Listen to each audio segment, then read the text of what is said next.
에스겔서 20장 10절로 26절입니다. 구약성경 1178쪽에 있습니다. 에스겔서 20장 10절에서 26절까지 한 절씩 교독하도록 하겠습니다. 에스겔서 20장 10절에서 26절입니다. 그러므로 내가 그들을 애굽 땅에서 나와서 광야에 이르게 하고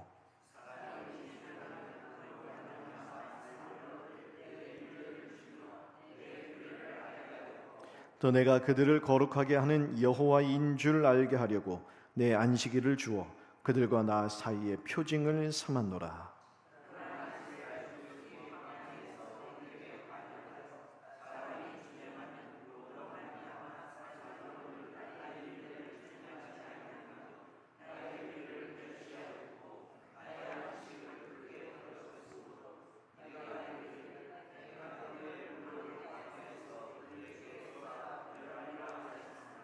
내가 내 이름을 위하여 달리 행하였었나니 내가 그들을 인도하여 내는 것을 본 나라들 앞에서 내 이름을 더럽히지 아니하려 하였음이로다.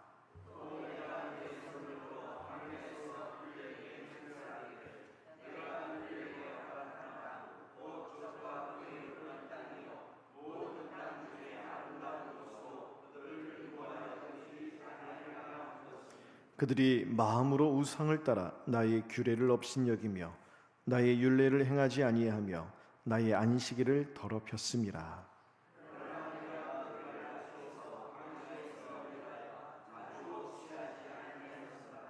내가 광야에서 그들의 자손에게 이르기를 너희 조상들의 율례를 따르지 말며 그 규례를 지키지 말며 그 우상들로 말미암아 스스로 더럽히지 말라.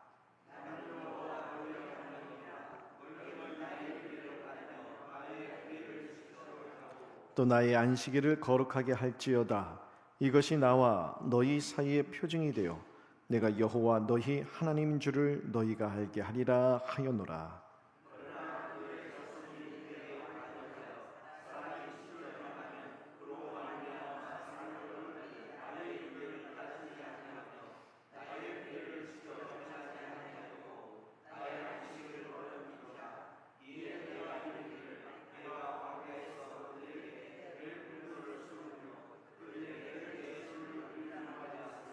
내가 내 이름을 위하여 내 손을 막아 달리 행하였나니 내가 그들을 인도하여 내는 것을 본 여러 나라 앞에서 내 이름을 더럽히지 아니하려 하였음이로다.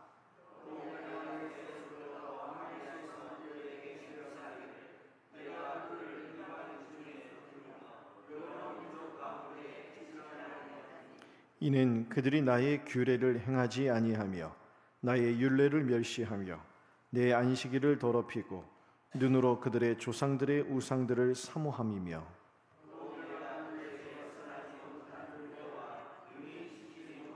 함께 읽겠습니다.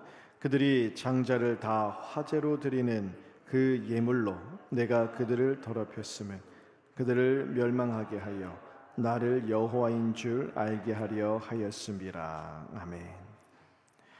하나님은 에스겔 선지자를 통하여서 하나님의 이 주권적인 은혜, 하나님의 이 전적인 주권과 은혜를 받은 이스라엘 백성들이 하나님의 이 은혜를 망각하고 하나님을 멸시하고 우상 숭배를 저지른 이 죄악을 고발하고 있는데 에스겔서 20장은 이스라엘의 그 네 시대를 지금까지의 역사를요 네 부분으로 나누어서 하나님께서 그들의 죄를 고발하시는 하나의 고소장과 같다라고 제가 어제 말씀을 드렸습니다.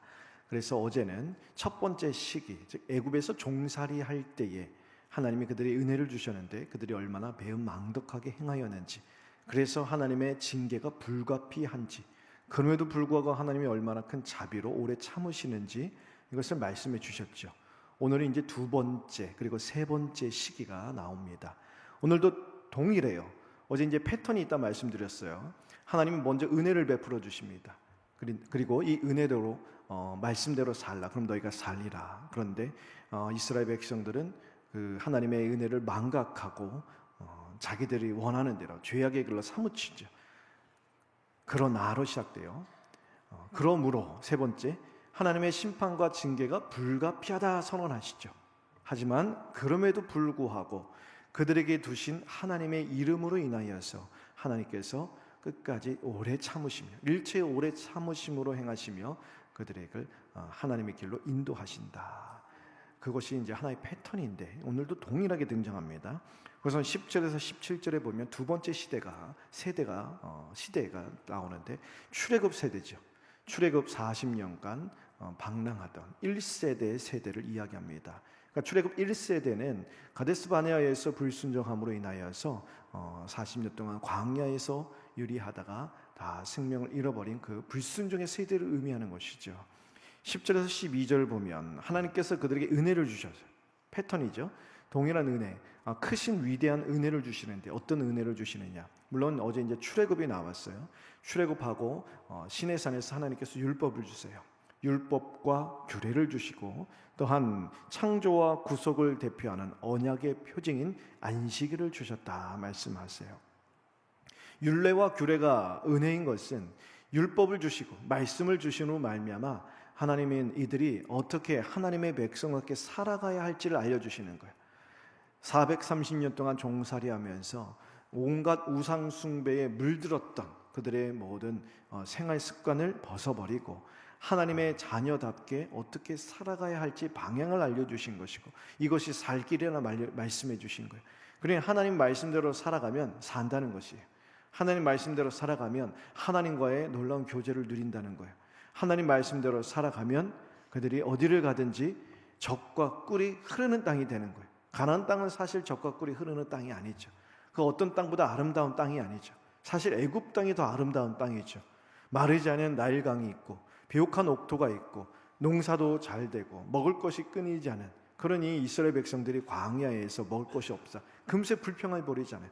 차라리 애굽에서 종살이 할 때가 낫다. 왜요? 먹을 것은 있다는 거예요. 근데 왜 가나안 땅이 젖과 꿀이 흐르는 땅이죠? 애굽보다 더 좋은 땅이에요.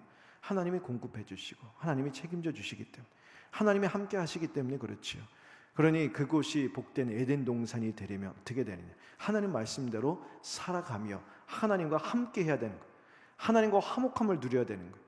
그렇게 살아가는 방식으로 율법과 규례를 주셨다는 거예요. 또한 안식일도 마찬가지예요. 안식일을 주신 이유는 오늘 말씀에 설명해 주시죠. 하나님이 저들을 구원하신 거룩한 하나님임을 기억하도록 안식일을 주셨다는 거예요. 그러니까 안식일을 지킴으로 말미암아 그 모든 이전의 삶을, 예를 들어 우리가 주일날 주님 앞에 나와 예배하기 전 5일, 6일 주 5일째 근무를 하는 시대가 되었는데 6일 동안 이 세상의 삶을 살아가며 이것이 나의 삶이고 나의 시간인 줄 알았는데, 근데 하루 주님 앞에 나와 온전히 주님 앞에 나의 시간을 드리며 경배하고 예배할 때 이 모든 주어진 삶이 나의 것이 아니라 하나님께로부터 왔구나. 내 모든 시간조차도 하나님의 시간이구나.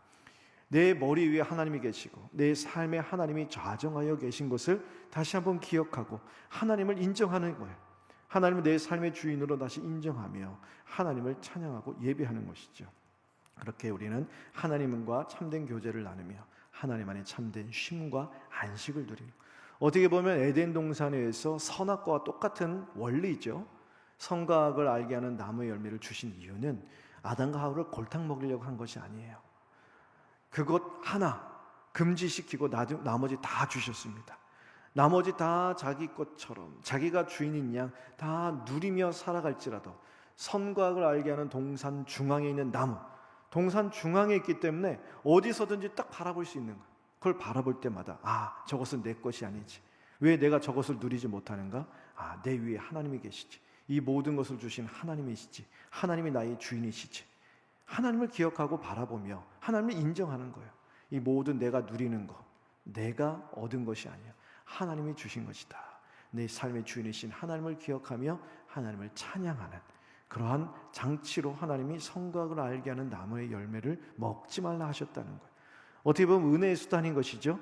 하나님을 기억하도록. 하나님을 기억하는 것은 하나님을 인정하고 하나님을 찬양하고 하나님 주신 모든 은혜를 감사하며 하나님과의 관계를 누려 나갈 수 있도록 우리에게 주신 언약의 은혜의 수단이라는 것입니다. 결국 이처럼 하나님의 말씀은요, 사실 하나님의 말씀이 어떻게 보면 영적 잔소리 아닙니까? 사실 하나님 말씀 없으면 우리는 편안하게 죄지며 살아가는 이 세상에서 마음이 편할 수도 있어요. 근데 하나님 말씀을 듣고 보니 그게 죄인 거예요. 하나님 말씀 앞에 서고 보니 그렇게 살면 안 되는 거예요. 하나님 말씀이 주어지니 그것은 하나님이 싫어하시는 길이에요. 그러니 이전에는 아무런 거리낌 없이 세상 사람들 다 그렇게 살아가니까 그것이 맞나 보다, 아무런 생각 없이 양심의 가책 없이 편안하게 살아갔는데 하나님 말씀이 딱 주어지고 보니까 그렇게 살아갈 수가 없는 거예요. 하루아침에 그렇게 안 살아갈 수 있겠어요? 잘 안 되죠. 그러니 그럴 때마다 마음이 괴롭고 양심의 가책이 느껴지고 하나님 앞에서 막 너무 죄송스럽고 그런 마음이 있으니 너무 불편한 것이죠. 근데 하나님 말씀은 사실 얼핏 보면 우리를 불편하게 하는 것 같지만 그것이 아니에요. 우리를 억압하는 것이 아니라 생명을 주는 은혜 수단이라는 거예요.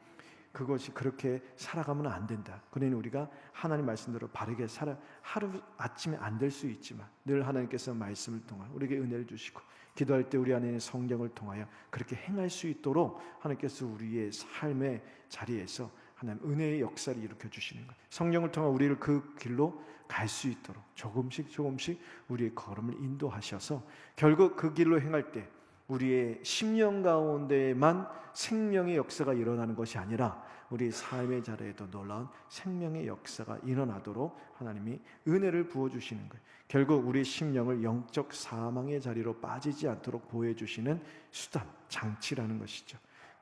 그러므로 하나님의 말씀을요 생명줄로 여기시고 하나님 말씀을 꼭 붙잡으시게 되길 바랍니다. 때로는 그 말씀이 지금은 아니라 다른 때는 다 맞지만 지금 내 앞에 있는 태산과 같은 문제 앞에서는 아니라고 반박하고 싶은 우리의 그런 마음이 있어요. 그것이 우리의 그런 완악한 옛사람의 습성이죠. 그렇게 느껴질지라도 아닙니다. 이 말씀 나의 생명줄입니다. 이 생명줄 같은 말씀을 굳게 붙잡으시고 그 말씀대로 힘겨울지라도 한 걸음 한 걸음 말씀의 그런 말씀 이끄시는 대로 나아갈 때에 시편 119편에 그렇게 말씀하죠. 하나님의 말씀은 우리 발의 등이요 우리 길의 빛이라 그랬어요. 앞이 여러 가지 어둠, 이 삶의 문제로 둘러싸여서 앞이 보이지 않고 살아갈 길이 보이지 않더라도 생명줄 같은 말씀을 붙들 때 그 말씀이 우리 앞에 한 발을 내딜 수 있도록 이 앞에 길에 빛이 되어줍니다. 그 말씀대로 한 발을 내딛잖아요. 그러면 또 하나님의 이 말씀이 빛을 비춰주셔서 또 다른 한 발을 내디딜 수 있도록 하나님이 원하시는 생명의 길을 그렇게 보여주는 거예요. 때로는 이렇게 확 보여주지 않으려 하시는 것처럼 느껴질 때도 있어요. 그것이 이제 홍해의 길을 가는 것과 마찬가지 원리라고 제가 출애굽할 때 말씀드린 것 같은데 사실 홍해는요 하나님께 이 모세가 이 막대기를 한 번에 홍해에 딱 내려쳤을 때 한 번에 확 갈려진 것이 아니에요. 출애굽기에 보면 하나님께서 밤새 동풍을 부셨다라고 15장에 이렇게 노래합니다. 밤새 동풍을 부셨대. 밤새 길을 여신 거예요. 하나님의 놀라운 출애굽의 역사, 홍해의 역사에 순종하여서 모세를 비롯해 이스라엘 백성들이 앞으로 나아갈 때 밤새 그 길을 열어주신 거예요. 마찬가지예요. 우리도 하나님의 말씀을 붙들고 나아갈 때 한 번에 우리 인생의 길을 확 열어주지 않은 것처럼 보일 때도 있지만 그래도 하나님은 말씀 붙들 때에 오늘 살아갈 길을 보여주세요. 오늘 또 그 말씀 붙들고 나아가면 내일 분량, 내일 또 족한 은혜로 내일 살아갈 수 있을 만큼의 은혜의 길, 생명의 길을 열어주시면서 이 평생 이 땅에서 우리를 그렇게 인도하시며 저 천국을 향하여 안전하게 순례길을 걸어가게 하실 줄 믿습니다. 이렇게 이스라엘 백성도 인도하시는데 13절에 보면 율법과 안식일을 받은 그 첫 세대에 하나님을 반역했대요. 그러므로 하나님께서 그들을 진노하십니다. 패턴이 나오죠. 그러나 하나님은 그들 가운데 주신 하나님의 이름으로 인하여서 그들을 다 버리지 아니하셨다. 은혜를 베푸셨다. 40년 동안 의복이 헤어지지 않도록 발이 부르트지 않도록 하나님 그들을 먹이시고 지켜주셨어요. 18절에서 26절 보시면 세 번째 시기가 나오는데 광야 2세계가 가나안에 들어간 후의 시기입니다. 또 똑같은 패턴이에요. 하나님은 은혜를 베풀어 주십니다. 가나안 땅에 들어가기 전에 신명기 모세가 이스라엘 다음 세대에게 다시 하나님의 말씀을 선포하며 언약을 재갱신을 하게 됐죠. 그러나 21절에 하나님께 또 동일하게 반역을 합니다. 그들의 조상들의 죄악의 길을 답습하여서 하나님의 약속의 말씀을 저버려요. 21절 하반절에 그러므로 하나님은 그들에게 심판을 선언하시지만, 동일하게 22절 그러나 하나님 열국 앞에서 자기 이름을 더럽히지 아니하시기 위하여 그들 가운데 두신 하나님의 이름으로 말미암아 심판을 유보하시고 은혜를 베푸세요. 그래서 오늘 에스겔의 관점에서 볼 때 이스라엘 백성들이 그런 은혜를 누린 것은 그들이 아브라함의 후손이기 때문에 당연히 은혜를 누리는 것이 아니라 일시적으로 하나님께서 심판을 유보하고 계시다는 거예요. 그것을 알아야 된다는 것이죠. 그들은 25절에 보니까 삶의 원천인 율법을 그들의 불순종 때문에 죽음의 원천이 되어버렸다는, 하나님의 말씀이 주어진 것은 살라고 주신 것인데 살라고 주신 그 말씀 때문에 그들은 죽어가고 있는 거예요. 왜냐? 그 말씀대로 행하지 않았기 때문에 하나님의 징계로 말미암아 사망으로 치닫고 있다는 거예요. 그래서 26절에 몰렉에게 자녀들을 제물로 바침으로 스스로 더럽혔다. 하나님께서는 그런 패역한 백성을 죄 가운데 내버려 두셨다는 거예요. 그것이 징계의 심판이라는 거예요. 사실 우리가 우리 삶 가운데 내가 죄의 길을 걷고 있음에도 불구하고 하나님께서, 하나님이 원하지 아니하신 거 우리가 알아요. 그렇게 행하는데도 불구하고 아무런 징계의 손길도 임하지 않는다 해서 안심하다면 큰 오산이라는 것이죠. 왜냐? 하나님의 침묵이 때로는 가장 무섭고 두려운 징계임을 알아야 한다는 것입니다. 그때 얼른 정신 차리고 회개하고 하나님께로 돌이키고, 또한 하나님의 말씀의 자리, 은혜의 자리로 다시 우리 심령을 온전히 돌이켜야 하는 것입니다. 죄를 붙들고 있는 시간이 길어지면 길어질수록 우리 마음이 더욱 완악해지고 우리의 영혼은 더욱 점점 더 어둠에 사로잡히게 되는 것이죠. 그러므로 오늘이 은혜 받을 날이요 구원 받을 날이라 하신 그 말씀대로 우리 마음을 온전히 주님께로 돌이키는 데 힘써야 하는 것입니다. 오늘 보면 이스라엘이 하나님 말씀을 저버리고 은혜를 망각하고 우상 숭배 길로 접어들었습니다. 하나님께서 그들을 멸망하시고 멸망시키시고 다 끊어버리시기에 합당한 그러한 큰 죄지요. 그럼에도 불구하고 하나님은 당신의 이름을 위하여 심판을 유보하신다 말씀하십니다. 이들의 불순종은 끊임없이 반복됩니다. 이스라엘 구약 성경에 분명히 나와 있잖아요. 끊임없이 죄를 짓고 반복적으로 불순종하지만 그럼에도 불구하고 하나님의 자비의 은혜 역시 멈추지 않는 거예요. 이들의 죄악이 크고 깊을수록 그 모든 죄를 덮고도 남는 하나님의 크고 깊으신 자비 역시 끊이지 않고 그들에게 하나님께서 그 크신 자비를 계속해서 부어주시는 것이죠. 그 은혜가 있기에 오늘 우리가 이 자리에 있음을 우리도 기억하면서 우리 마음을 주님께 돌리며 신앙의 회복을, 신앙의 본질을 온전히 회복하는 일에 힘쓰게 되기를 바랍니다. 우리 마음과 삶이 하나님 중심으로 회복되고 날마다 하나님 말씀 안에서 하나님을 기뻐하고 거룩함을 쫓아 하나님께 순종하며 살아가는 신앙의 정도의 길을 계속 힘있게 걸어나가게 되기를 바랍니다. 특별히 우리뿐만이 아니에요. 우리 자녀들에게도 이러한 바른 신앙의 삶을 가르쳐 줘야 합니다. 우리 자녀들 세대에도 바른 신앙을 물려주어야 하는 일을 힘써야 되는 이유는요, 형식적인 신앙, 이중적인 신앙, 이 세속적인 가치관은요 가만히 있어도 내버려둬도 알아서 이렇게 전수가 돼요. 하지만 하나님 말씀에 순종하는 바른 신앙의 삶은요 최선을 다해 노력을 해야 다음 세대들의, 우리 자녀들에게 전수가 되는 것이죠. 부모님처럼 믿지 않고 예수 믿지 않아도 내 삶에 아무런 문제가 없는데 내가 왜 예수를 믿어야 하는가? 학업 공부하고 직장생활하고 자녀들 키우고 삶을 살아가는데 너무 바쁜데 내가 왜 교회를 다녀야 되는가? 이러한 생각이 만연한 자녀들 앞에서 우리가 해야 할 일은 명쾌한 대답을 주는 게 아니라 바른 신앙의 삶을 살아가는 거예요. 하나님 앞에서 우리의 신앙의 삶을, 우리에게 주신 일상과 모든 하나님의 몸된 교회를 향한 이러한 신앙의 삶, 이런 사명들을 성실하게 감당하며 하나님 자녀된 삶을 일상에 살아가는 거예요. 그러다가 어떤 상황 속에서도 하나님을 의지하여 믿음으로 신앙의 정도를 걸어가는 우리의 모습을 통하여서 저들이 우리의 신앙의 힘을 느끼는 그 한순간이 언제든지 반드시 찾아옵니다. 그때 저들이 깨닫는 거예요. 아, 신앙의 힘이 이것이구나. 우리 부모님 믿는 하나님이 정말 살아계신가 보구나. 나도 하나님을 말로만 듣는 하나님이 아니라 나도 그 하나님을 의지하여 이 일평생 저 신앙의 힘을 통하여 하나님이 원하시는 바른 길을 걸어가야 되겠다라는 깨달음이, 이것은 사람의 힘으로 되는 게 아니에요. 성령께서 그들의 심령을 깨우쳐 주셔야 하는 그때가 반드시 오게 됩니다. 우리 모두 하나님께 받은 은혜를 말뿐만 아니라 삶을 통하여서 우리 자녀들에게 전해주는 믿음의 부모, 선배가 되어서 우리 가정을 믿음의 가문으로, 특히 믿음의 명문 가문으로 이루어가는 복이 우리 모두 가운데 임하게 되기를 간절히 바랍니다. 기도하겠습니다.